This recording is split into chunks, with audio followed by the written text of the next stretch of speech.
What's up, everyone? What's up?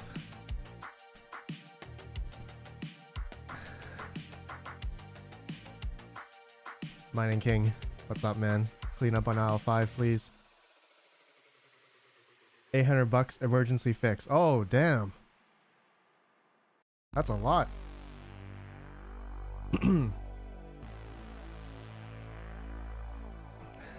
Veteran miner.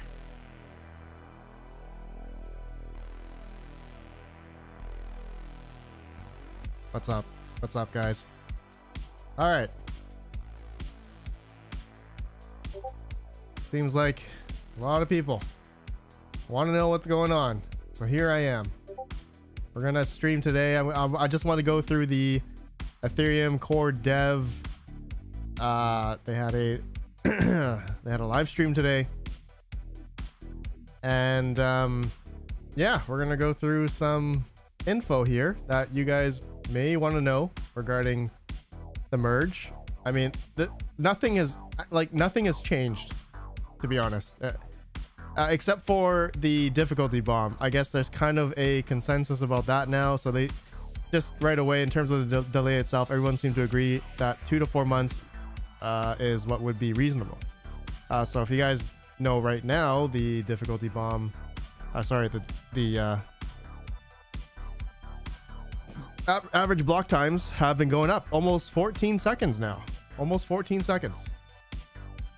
So yeah, people are getting less and less Ethereum, theoretically. You can tell by the total rewards chart. You can see by day, every day it's going down and down and down, just by seeing the dip here, right? So normal average daily issuance in terms of Ethereum is like what, 15,000 Ethereum. Now it's like 12,800 as of yesterday. So there you go. I guess they're gonna try to defuse the difficulty bomb. Then the rewards, theoretically, in terms of profitability, should, well, I mean, to be honest, I wish I had the price of Ethereum up here. The price of Ethereum, you all know, crypto, Bitcoin, everything has been going down. So it's funny that the merge hasn't been the one that, you know, brought down our profitability. It's the price of Ethereum that has brought down the profitability. So what's up, everyone? What's up, guys? Jay Travaglini, what's up, man? How are you? Veteran miner, King, Swiney, crypto noob, the B is crypto mining. What's up, man? What's going on? What's going on?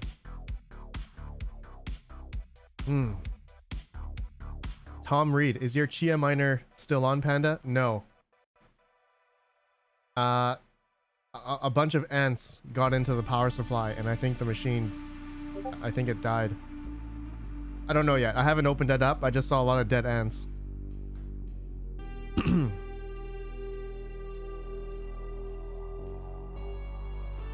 Anyways, I just want to, I'm gonna make another video. This is on my live channel. I'm gonna make another video on my main channel. But I guess, so just to talk about this in case people are wondering. Okay, so they had the merge call today. The agenda was here. I'll open that up. Robston TTD issue. So there was an issue, apparently a miner. That was a big thing yesterday. Ethereum execution number 526, Apolia beacon chain issue, Robson beacon chain issue, Gorley, I don't know how to pronounce it. Difficulty bomb tracking. There we go. So I guess, I mean, everyone's been tracking it, right? The block times have been going up, so the network is slow now, right? As time goes on, right? As time goes on, you can see here the block times normally was like 13.3, 13.1 seconds. Now it's 13.96, almost 14 seconds. So anyways, let's just read this, guys. Let me read this real quick. Let me read this real quick. I'll answer your guys' questions. Let's see here. Yeah, I should be on dark mode. Why am I not on dark mode? Is there dark mode? Let's see here. Display. It's fine. I need to see this. You know what? Hold on. Make sure I don't show anything incriminating here. Hold on. There we go. All right, dark mode. This is like dim mode, I think.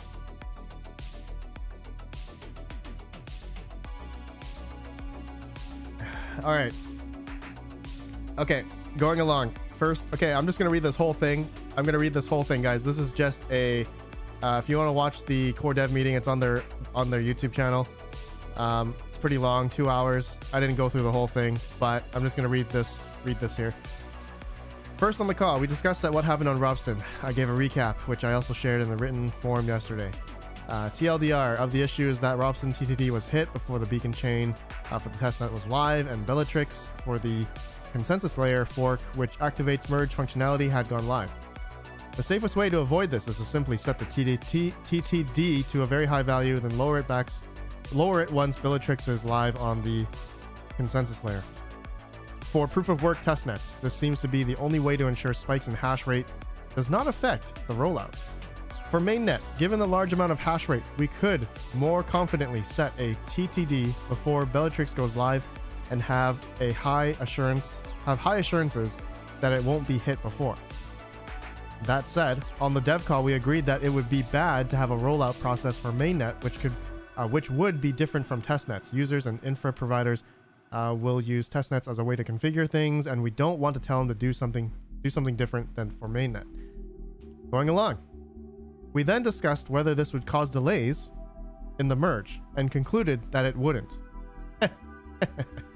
For mainnet, we can have Bellatrix activate several weeks before we are ready to set a TTD. Would cause delays in the merge, and conclude that it wouldn't. The requirement for Bellatrix to go live is that the code from the consensus layer clients for the merge should be final, at the very least for consensus changes. This is something we'd expect on the last testnet releases, so we could have those released. Releases also include Bellatrix for mainnet. We would also need the execution layer clients to be ready for mainnet at that point, which again we'd expect for the last testnet deployments. To summarize, for the merge to happen, we need a beacon chain to be live, the beacon chain to activate the Bellatrix upgrade, meaning it starts listening for the TTD on the proof of work chain. TTD to be hit on the proof of work chain. So, this portion, I just want to actually scroll up a bit here. The requirement for Bellatrix to go live is that the code from the consensus layer clients. Okay, so what I'm reading about here is a lot of the, they talk about the clients nodes being updated. And so you guys know recently there was a 7-block reorg on the beacon chain, right? And that was a big part of that was a lot of the clients wasn't updated because of the proposer boost, apparently. So what's not to say a lot of these guys are not going to update their clients, and similar things will happen. Similar, I don't know, reorg could happen. What's not to say that it could happen again? Guys, we have 25 likes on this live stream, 100 people watching. Smash that like button, my friends. 100 every day now, almost. Mining King, what's going on? 100 a day. And miner raffle. Oh, you guys are talking about my power supply. That's hilarious. That's hilarious. Oh, 100 degrees Fahrenheit. Oh, that's hot, man. That's hot. All right, going along. I want to read this whole thing, guys. I have not read all this yet. Okay, hold on. All right. Our initial plan was to have a single release containing both Bellatrix and activation epoch and TDT. Whatever. But now the two releases will happen, one with Bellatrix and one which sets the correct TTD. For Robson specifically, this approach failed because the difficulty of the chain is very low, and for the few $100 per day, someone can increase it 10x overnight. So that's the Robson testnet. For the mainnet and other proof of work network with value, we assume that 51% of the hash rate cannot collude. So it's incredibly unlikely it would go up close to that much in a short period. Yeah, I agree. I agree. That will probably not happen. That will probably not happen. That said, on mainnet, we could face the opposite problem. We set a TDD hash rate goes down, and we need to set a TDD that is lower because it's taking too long to hit. Is it exactly what we'll need now be doing by default on testnet so the community will get to practice those muscles, in quotes, early and often? For Robson specifically, we've now set an artificially high TTD of, I don't even know what that number is, which is twice the total difficulty of the current Ethereum mainnet. Client teams are now in the process of making releases with this value, and an announcement that is expected early next week. Emergency. If you've had already updated your node to the release of the old Robson TTD number here, you will need to update again or manually override the TTD. This doc explains how for each client. Let's go see this doc.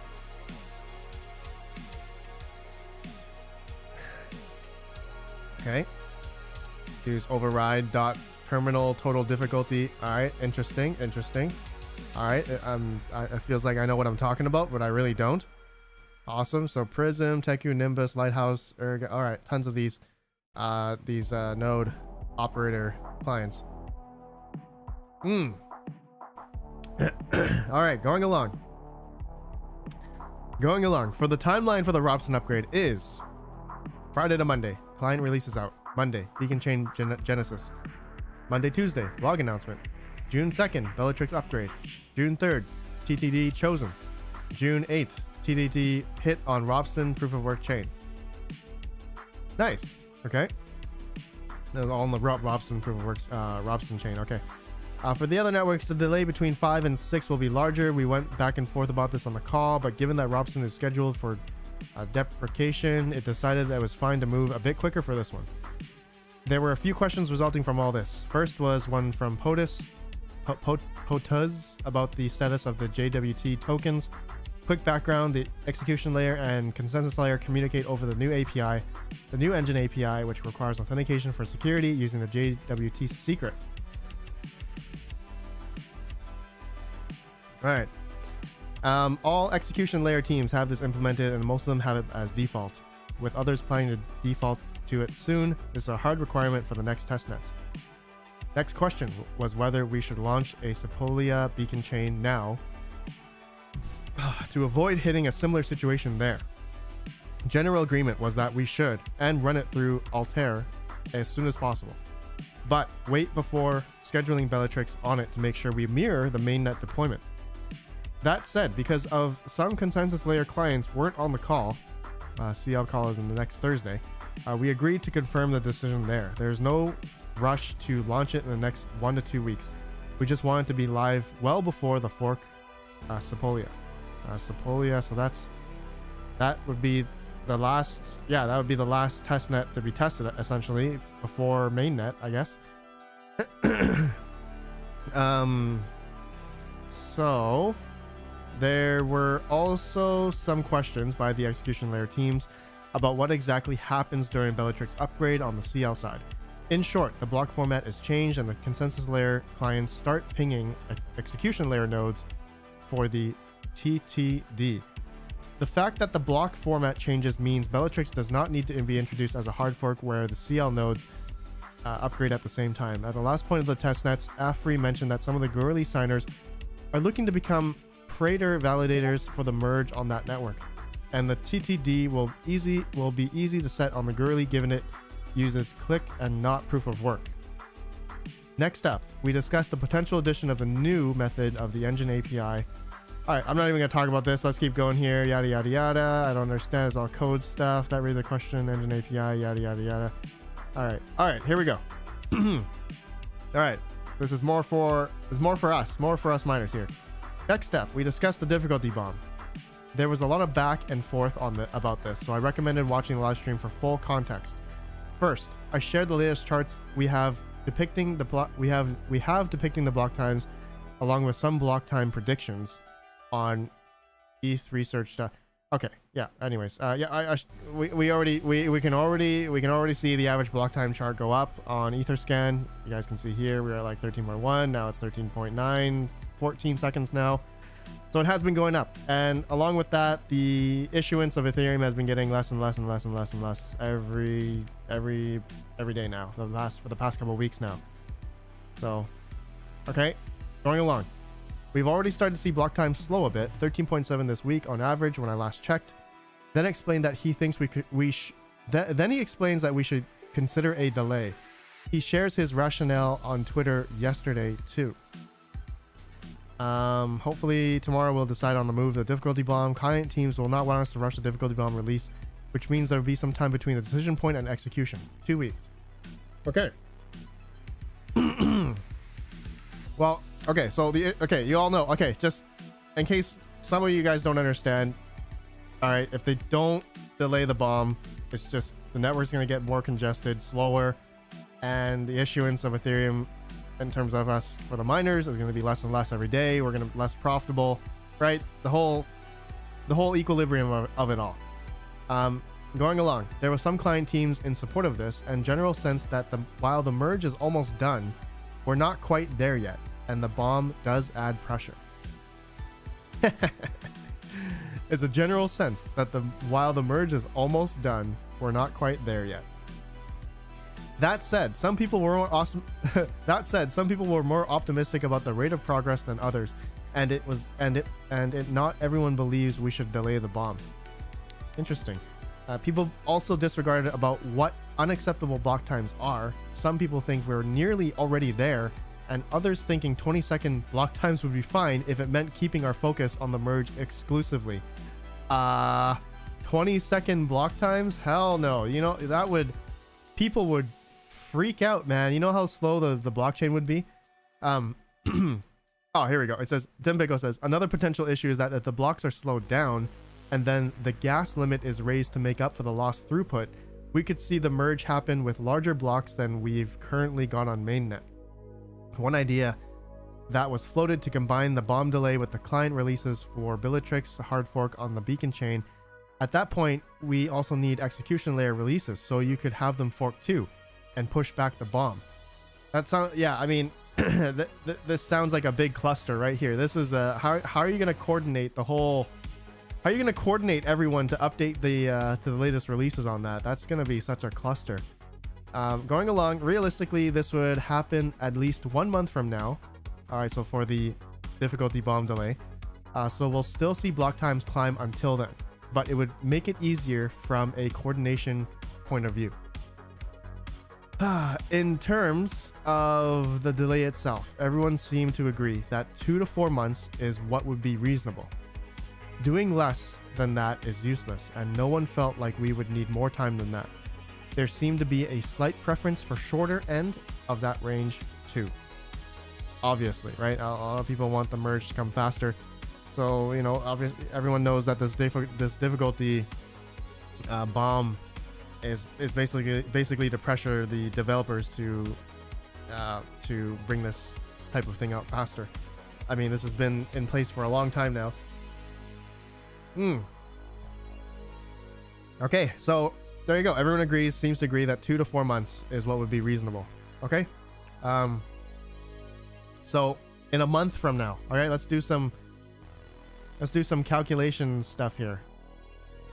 All right. Can you guys see my, I don't know if you guys can see my, okay. Can you guys see my calendar? I don't know if you guys can see my calendar. Hold on. Let's get the calendar.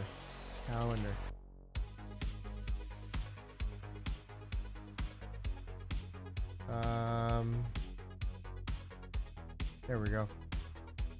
All right, let's just do some theory. Let's just do some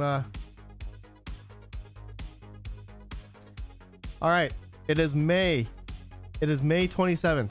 If they did the difficulty bomb a month from now, what would that be, guys? What do you guys predict? End of June? All right, so that would then bring the difficulty bomb delay back down. Everything would be honky-dory. 13-second block times. Again, profitability may go up, but it also depends on the price of Ethereum at that time. As you guys all know, the price of Ethereum has has brought the profitability down a lot, along with the difficulty block time rise, right? So say they implemented that in a month from now, and then so Tim Bako said what 2 to 4 months. Okay, realistically, let's just say they delayed it for another 3 months. They delayed it for another 3 months, so that would be July, then July, August, September. So that would be what?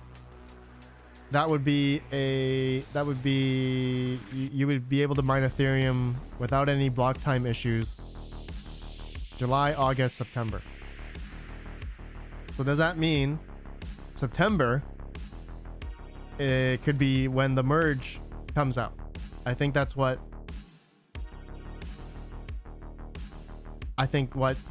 we initially all thought. Other people have thought of 2023, right? First quarter 2023, so not even in this year. Assuming everything goes perfectly, right? So 2 to 3 months. Okay, interesting. Okay, all right. Again, the live stream had much more nuanced discussion. This is just the highlights. We didn't make a decision on this call, but the next step would be for someone to make a specific proposal in the form of an EIP. I suspect we'll be discussing this in the next call too. Okay, so nothing was... Okay, no decisions were made final. All right, I mean, that's a given. Every single dev call I think we've listened to, there was literally nothing set in stone. It's just people talking, and we didn't make a decision on this call. Okay, but ultimately it does seem like they did come to conclude that they're gonna hopefully delay the bomb in the next month or so. Okay, by the next ACD, we'll also have the fork Robson happen, which gives us another data point as to how things are progressing. And that was for everything the merge bomb related. We were already over time, but we did have 2 other updates on EIPs. Okay, all right. I don't think we need to talk about this. This is all just optimizing node stuff, yada yada yada. Okay, that's it. All right, ultimately, I mean, only thing I can see for us miners that we got out of this is just that bomb delay, which is not really confirmed yet. They did talk about it, but it's nothing is confirmed. At least we got some timing there. One thing though I wanted to play. I'm gonna play this little clip here. All right, this is the reason why they don't have the... All right, I'm gonna turn off the music for this. This is the reason why they don't have a merge. They don't have a merge time for this. And I am gonna make another video about this, but I'm gonna play this clip here. Here we go. I think it's important for those listening in to understand that we do not have fine-grained control over when the merge happens exactly, like in terms of timestamps. And this is very, very true on testnets, and it is somewhat true on mainnet. Normally, when we schedule hard forks, we can get pretty close to where we want them to be. Like we shoot for a certain time of day. With the merge, everybody should be prepared for testnets and mainnet that we may get the day wrong. And for testnets, we may get the week wrong, as we saw with Ropsten, right? We got it way wrong by like several weeks. And with mainnet, I think being off by days is not unreasonable. Yeah. And so all users should be prepared for that. Like when we talk about scheduling things for the 8th, or scheduling things for this date or that date, users need to be aware. These are best guesses for us. We're trying our best, but the way things are designed, we don't actually have control. I mean, it's a censorship-resistant system that we don't actually control. We only make suggestions, and the system does what it does. Right, and in practice, what this means is, like, say we choose something on the 3rd, which we expect to be even, like on the 13th, and we can then have hash power to like reach it a bit quicker. There is still a world where somebody like puts 100x the amount of hash rate on Ropsten, and it ends up hitting over the weekend, right? Like, I don't think there's anything we can realistically do to prevent that. So yeah, there's on Ropsten, and this will also be true on Sepolia, there's like always a chance that like as soon as we pick the TTD value, somebody shows up and we hit it like hours instead of days later, just because the costs is so low to mine on those testnets. Okay. So that's it. They're basically saying they ultimately they can't give a defined date for when the merge is coming because they don't know ultimately after all these test nets are tested, right? Robston, Gorley, Sepolia, Bellatrix, April, whatever. Execution layer, consensus layer, that all needs to be like tested, accepted, whatever, and then they can essentially do a merge date essentially. So nobody knows right now. It's still up in the air. We can all speculate that it can be delayed or not delayed. Honestly, it doesn't matter for me. Like, I'm gonna keep mining. You all know this, no matter what. I know that things seem to be like we're in a downturn right now, but that's not going to last forever. I mean, I know a lot of people got into mining, I would say, the past year, maybe the past 2 years. They actually have not been through a whole full-fledged bear market yet. Like, we're, like, this bear market, I swear, like, things have been much worse. And profitability wise has been much worse before. This is nothing. I remember down here. I remember this, guys, like 2018, October, November. You're making like nothing. You're making nothing these days here. Look at this. And look at and then if you just came into mining the past 2 years, you'll understand, or hopefully will understand, very similar actually of the past bear market of 2018, that these same feelings that everyone is talking about right now, it's the exact same thing. People are selling off. People are wondering, if we're going to keep mining or not. Things going to be profitable or not. I mean, the same thing. I swear, the same thing is going to happen again. And sure, we may have to wait another couple years for the next cycle. Not financial advice, not saying that's going to happen or not. Could happen sooner, could happen later, could not happen at all. Who knows? But I mined throughout this whole downward time here. I mined throughout this whole bear market here. And it worked out. It worked out. All right. So I'm not saying you guys are going to be doing the same thing. Most people won't be able to do the same thing. I was able to do it because I had a full-time job that I was able to pay for most of my electrical bill out of my pocket. Like, do you guys remember? Yeah, see, some of you guys were with me. Some of you guys were with me back in 2018, even 2019, right? We were making videos. We were having a hell of a time. We're mining, like RX 580 rig was making like 0.1 Ethereum a day. It was awesome, right? The yields were amazing. The yields were awesome. Right now, yields are not great because network hash rate is still incredibly high. Difficulty is incredibly high. So I am going to do another video showing the difference between back then and now for tomorrow. Just to give you that perspective, because some people don't understand, right? Some people don't understand. And I know it's sad. It's a sad fact that most people will not continue to mine, will not be able to continue to mine because of the costs associated to the strategy of mining and hodling. It's something that not everyone can do, depending on your financial situation, right? If you're living paycheck to paycheck, you're not, excuse me, you're not going to be able to keep on mining.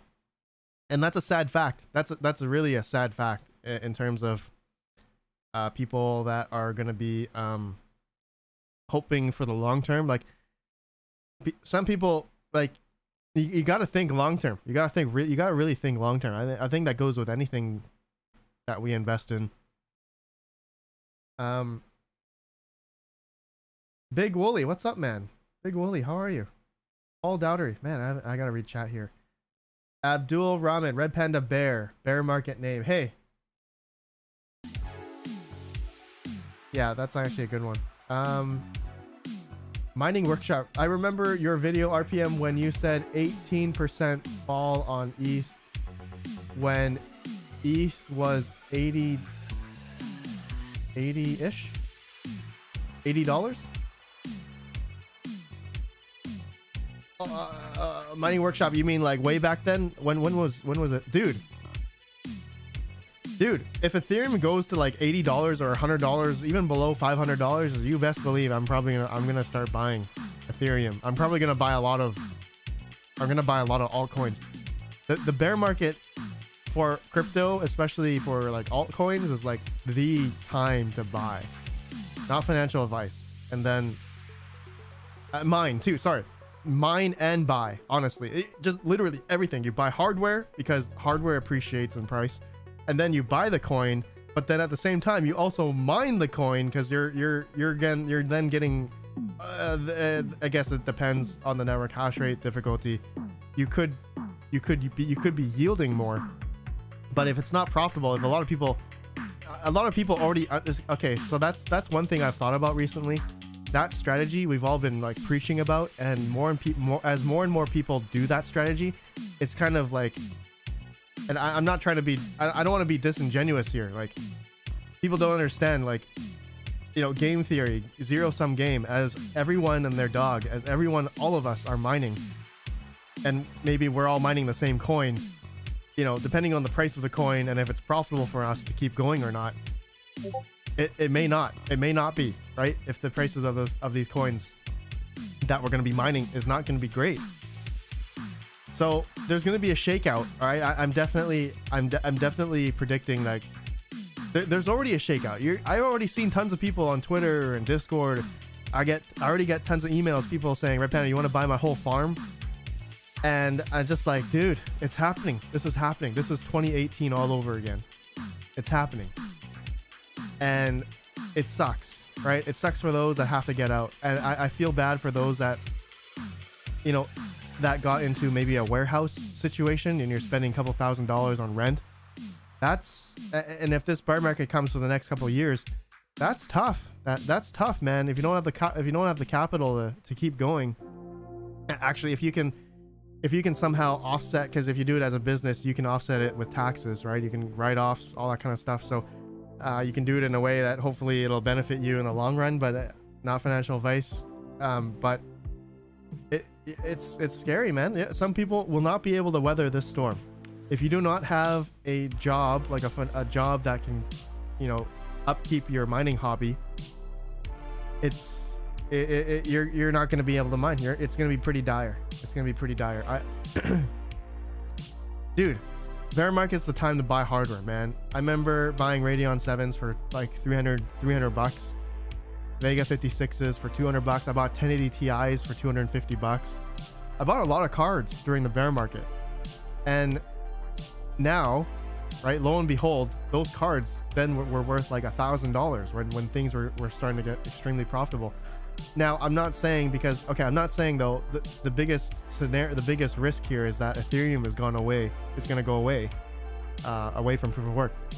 So we're now going to have to look at, you know, is Flux going to be able to, you know, are we going to be basing our purchasing our, why does CoinGecko not have, Coin360 not have Flux? What is this? What is this? Ergo? There you go. So imagine what happens if Ergo all of a sudden just decides to moon or become the next profitable coin. Then we're all going to be basing our efficiency, cards efficiency, on those GPUs. Like, I don't know, you know, like 3070s, for instance. We all love the 3070s. They're like the best general GPU for mining.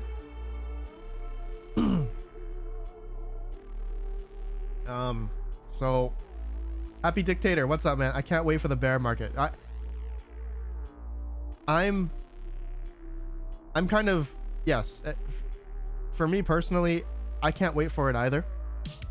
But on the flip side of it, my YouTube channel is probably going to go down in views.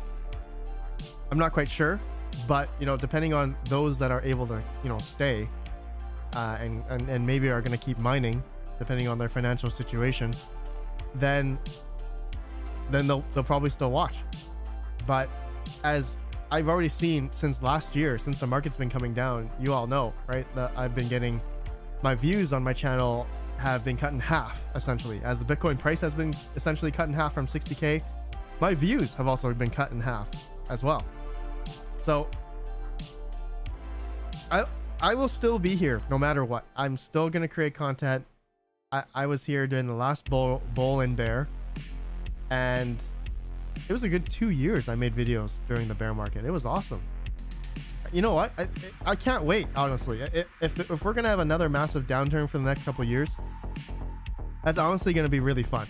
I think that'll be the time for us to essentially accumulate the coins and just see, we're going to wait for the rise up in Bitcoin, which would eventually carry the other coins, other proof of work coins potentially. So yeah.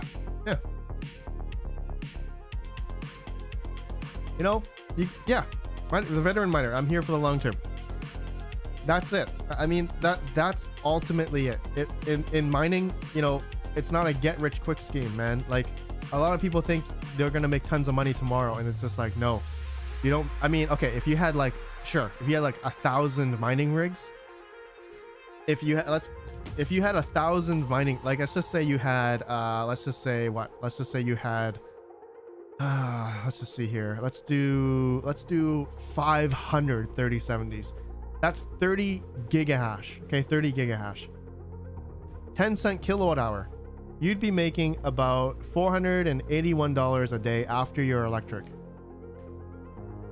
Okay, if I had that much, if I had 500 3070s, I would probably be selling every day, because $500 a day is life-changing, right? What's 500 times 30? That's 15. How much money is that a month? I'm terrible at math.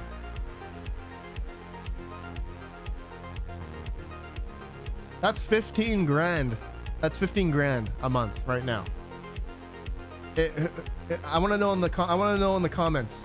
I want to know in the live chat. If you guys had 30 gigahash, would you be selling every day and garner that 15K a month, or no? Is that life changing or not life changing to you? What? Like, hell no, hodl.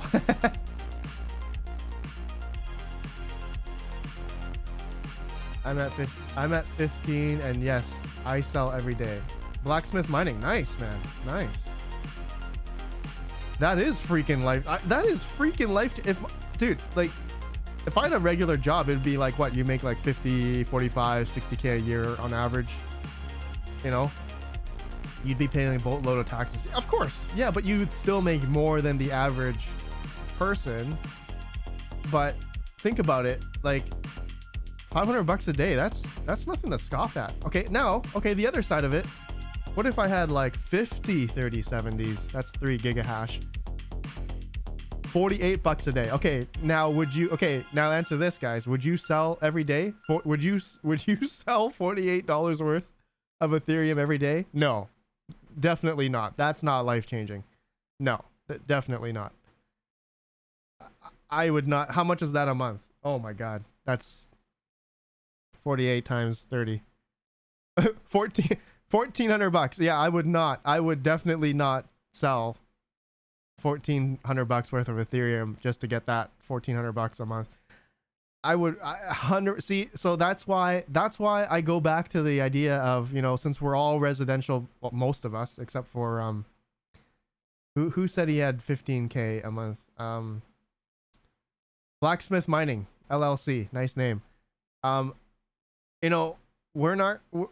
Us smaller miners, we can't do that. It doesn't make sense for us to sell the coin at these low prices. It just doesn't make sense. We have to ride out the cycles, essentially. We have to wait for the next run up. We got to wait for the next blow off top, That's it. That's essentially it. That's all we're doing. Like, bear market is the time for us to accumulate and make money, guys. That's when times are going to get awesome. Maybe buy hardware when it's cheaper, and then accumulate the coins and then just ride it out. Wait till Bitcoin goes back up, you know? I mean, so another good side of it, okay? DJ Mines, not to mention taxes, short-term capital gains sucks. Yes. Yes. I mean, well, in mining, if you're selling right away, sure, if the market goes up within that day, you might have a little bit of a capital gain or capital loss. I mean, your tax software will calculate that. But when you pay the taxes, you guys have short-term capital gains over there. Okay. Damn. Yeah. Interesting. Short-term and long-term. Yeah, no, we have a set 50%, and then based on your income tax level, that's that's the capital gain you have to pay. So, yeah, I mean, so when you mine the coin, also when you're mining the coin in the bear market, it's also much better because the price of when you got it, the price when you incurred the the taxable event, right? When you mined it, it's going to be way cheaper, right? And then obviously though, when the market goes up, then you got to pay that capital gain. Especially if you hold it for longer than a year in the States, I guess if it's short term, less than a year, after that it's long term. So then you're probably fine, most likely, if not financial advice, if that market goes up, after a year, most likely. Blacksmith mining. As a business, I don't mind selling every day. Taxes are in my favor since I expense and take many deductions. Yeah, no, totally. Blacksmith mining. Yeah, no, I was just comparing like 30 gigahash to $40. Like, yeah, you have 53070s. That's life changing. Okay. 53070s. I could not. I would love 53070s right now. You're making $500 a day. That's life changing for sure. Even like 2 months ago, 5 months ago, you're making like over $1,000 a day, if not more. And probably last year you were making like $2,000, maybe $5,000 a day.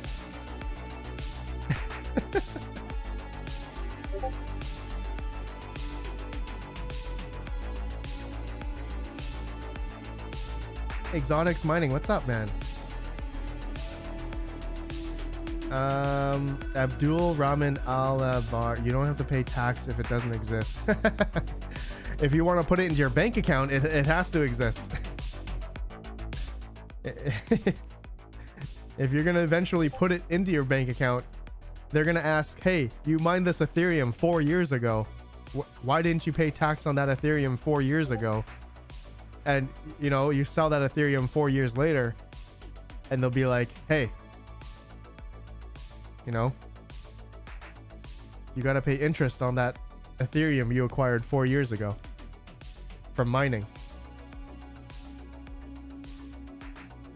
$530.70 Ti's is $350K. Yeah, that's a lot.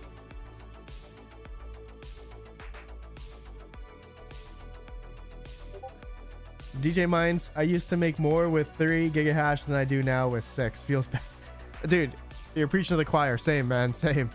I'm like, what? I'm at 10. I think I'm at 10 gigahash right now. What is that? How much is that right now?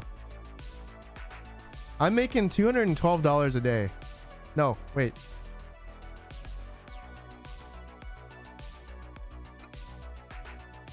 No, that's not right. Let me put 100 and what's I don't know, 166, 167. There you go. All right, I'm making $161 a day right now. Is that life-changing for me to sell? No, it's not.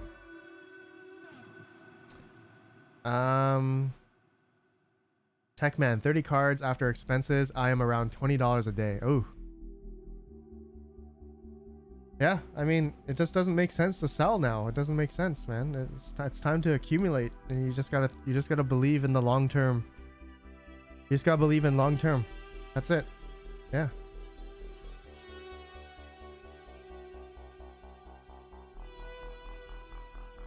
Rude puts. Government don't know now if you are mining, if you pay tax on the power bill already. Oh yeah, for sure. For sure.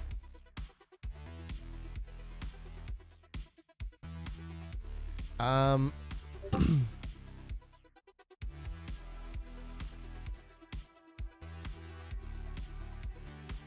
why I love mining in a third world country. Yeah, that's true. It's true. All right. Well, that's it, guys. I think that's it. If you just came in, we talked about the merge updates. Really, there's honestly nothing except for they did kind of confirm. It's not yet confirmed, but they confirmed that. Agreed. The consensus is that they should delay the bomb in the next month, like at least a month from now, for the next 2 to 4 months. That's what they said. That's the only thing that affects us miners, basically.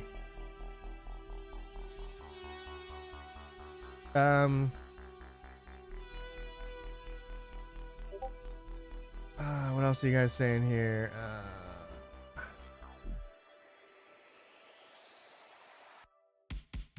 Yields on Flux and Ravencoin are really good right now. Oh yeah, for sure. Yeah, because everyone's not mining those coins. Difficulty's been going down as well. Anyways, guys, any last questions before I go? Thank you all for being here. Happy... What's the date today? Friday? Happy Friday.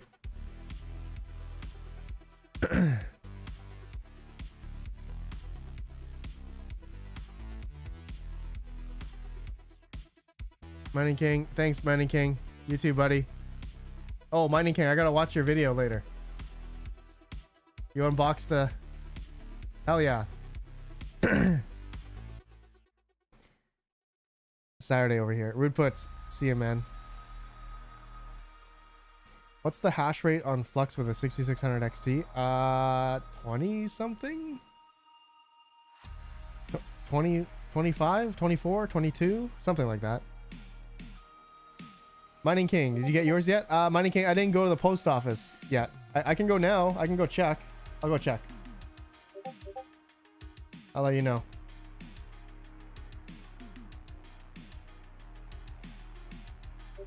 BRRE, are you buying the GP Risers R8? No. Not yet.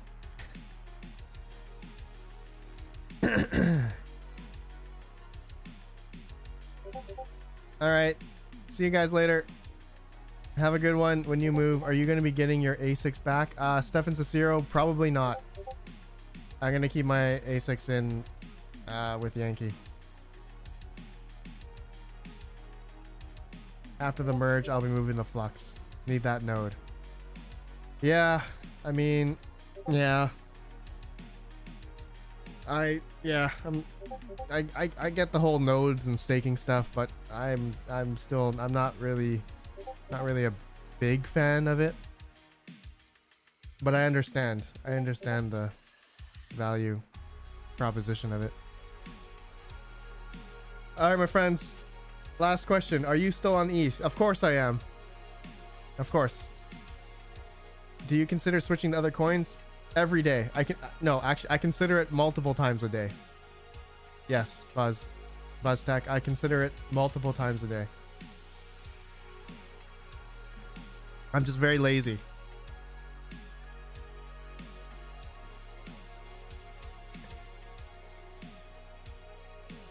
Thank you, guys. Thank you so much. Sub FinTech man. Subs, how are you, man? I hope GP Risers makes an R12 too. Oh, dude. Yeah. Veteran miner. Peace. Peace, bros. Thank you so much. Have a good day. Thank you. Thank you so much. Have a good one. Peace, peace, peace, peace, peace.